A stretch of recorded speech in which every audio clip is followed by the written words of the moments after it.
Hello everyone, and welcome to Learn Stuff with Onen.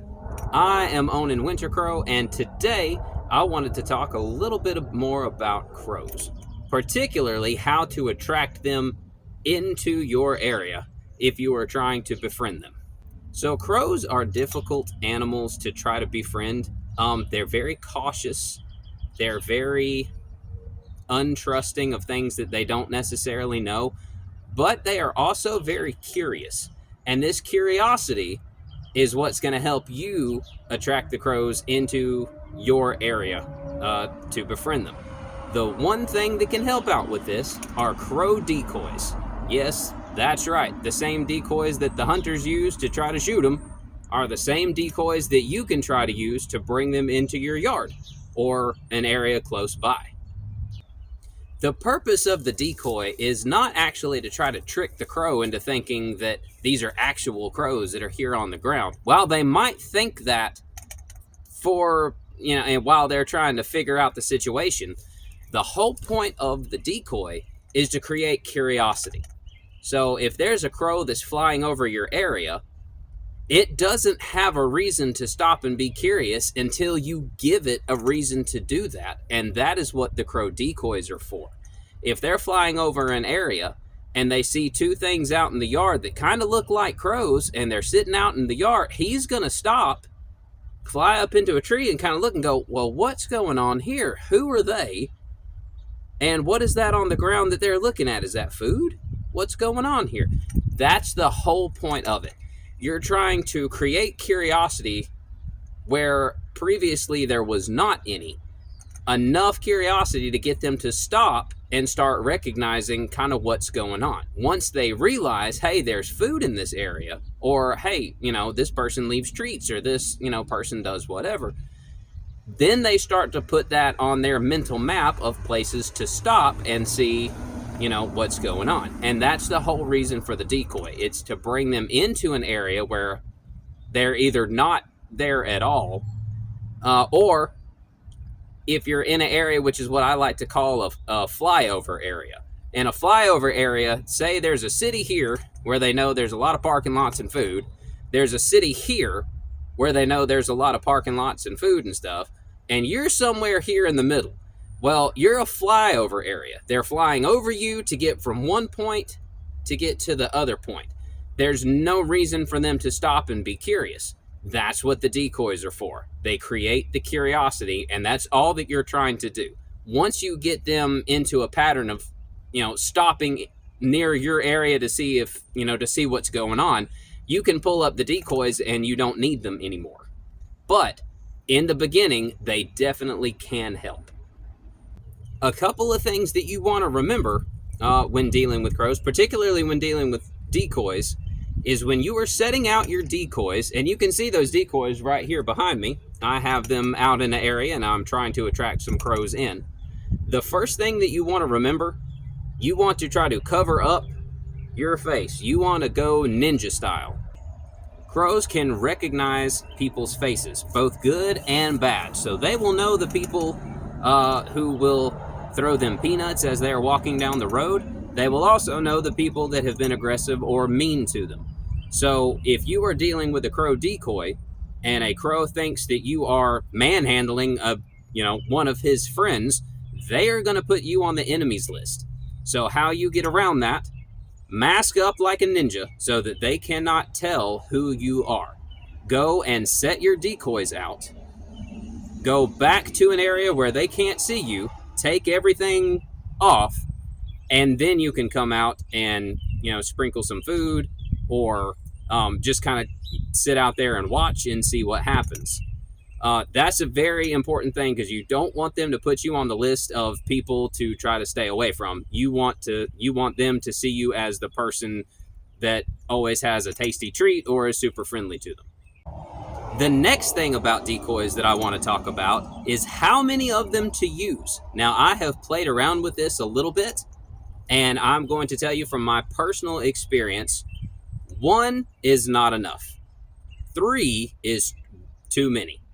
2 seems to be the best number of decoys to use. If there's only one of them that you set out in an area, the crows They might think something, I don't know, it just didn't draw enough attention for the crows really to notice them. Three, if you set three of them out there, now now a party has turned into something that could be potentially dangerous in the mind of the crow. Now he's sitting up in a tree, he's looking down, and he's going, I don't know. They look like crows, and there's three of them. That might, I don't know if they're friendly. I don't know who they are, and that looks like too many birds for me to tangle with to try to get whatever has attracted them. So 2 decoys seems to work the best to draw in a crow's curiosity, but not keep them at a distance because they're scared. Now, these are the crow decoys that I have purchased. I actually got them at Academy in the hunting section, and I believe they were probably about, they were around, I want to say $12, $13 each. So I bought 2 of them, and they are out in my yard, and you can see they look very much like real crows, and that will work to our benefit. You can also make a crow decoy if you don't have the money, or you don't have an academy nearby, or it's just too expensive for you. You can buy heavy construction paper that is 18 inches by, I don't remember how it comes, but you want the paper to be 18 inches by 18 inches, and you can actually make an origami crow that is the size of an actual crow. And that is actually how I started using crow decoys. I bought the black construction paper, taped it all up to where it was 18 inches by 18 inches, did all my folds to make this origami bird, and it's a pretty good sized bird. And that was actually the first decoys that I used. It's really cheap. The paper comes with like 50 to 70 sheets. So you use 2 of them to make the bird. So you could have just an unlimited amount of, origami crows in your house as decorations, or to use them as decoys. The only problem is, because they are made out of construction paper, outside they do not last long. As a decoy, you might be able to use one of the origami crow decoys for maybe the better part of a day or 2, depending on what the weather is doing around your area, but they're not going to last long. The other crow decoys over here, they're made out of heavy plastic, and they can withstand anything, rain, snow, storms, it doesn't matter. So they last longer. So it all kind of depends on what you're going for. So now let's go and sit back and see if these decoys can bring us in a crow today.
Well, it looked like our crow decoy worked, and worked pretty well.